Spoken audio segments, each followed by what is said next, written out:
Kinshasa, capitale de plus de 17 millions d'habitants, vit près de 2 semaines une situation marquée à la fois par des défis et des espoirs après la baisse du taux de change annoncée par la Banque centrale du Congo.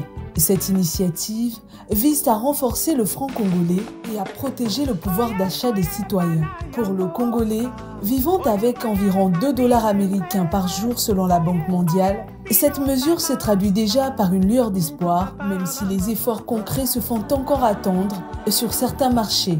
Beaucoup d'entre nous sommes désorientés, explique maman Fifi. Normalement, tout le gouvernement, pour le moment, tout est battu, mais bis au 19, 18, 5,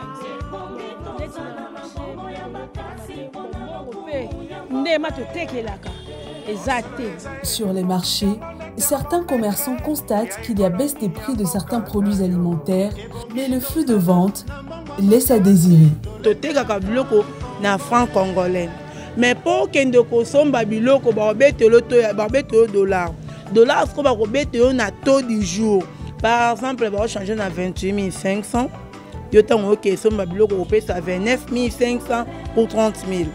Ce qu'on a na taux en temps il y a pas au matabilo. L'État n'a pas vraiment suivi.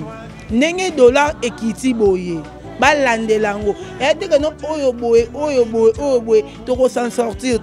Seuls les produits saisonniers ne varient pas. Pour les détaillants, la tâche est complexe. Face à cette situation, la population appelle à une surveillance renforcée. Maman Véro, mère de famille, estime qu'un suivi systématique à tous les niveaux soulagera le quotidien des citoyens.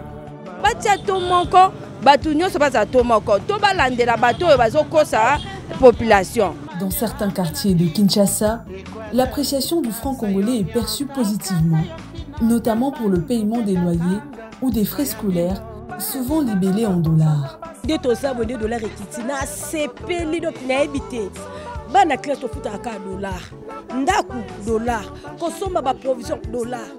Autrefois accusés d'avoir profité de cette instabilité pour gonfler artificiellement le taux de dollar jusqu'à 18 000 francs, les cambistes se conforment désormais aux directives de la BCC.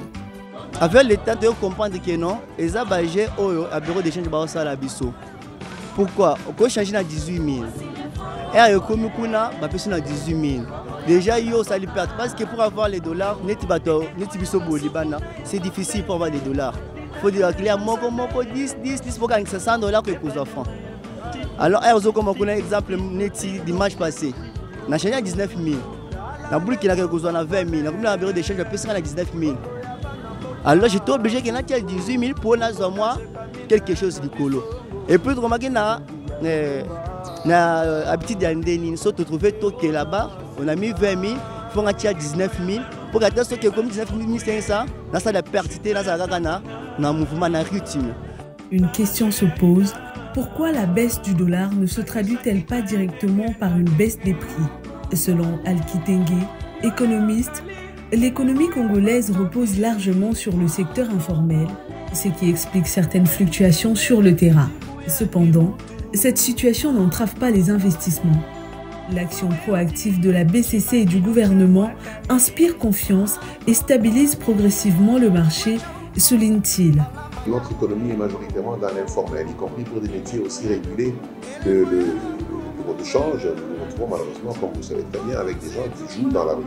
Et ces gens-là ne sont contrôlés par personne, et personne ne peut leur faire pression. L'État congolais a baissé le prix des produits pétroliers, ce qui est un premier élément. Est-ce que c'est dans la même proportion? La réponse est peut-être non.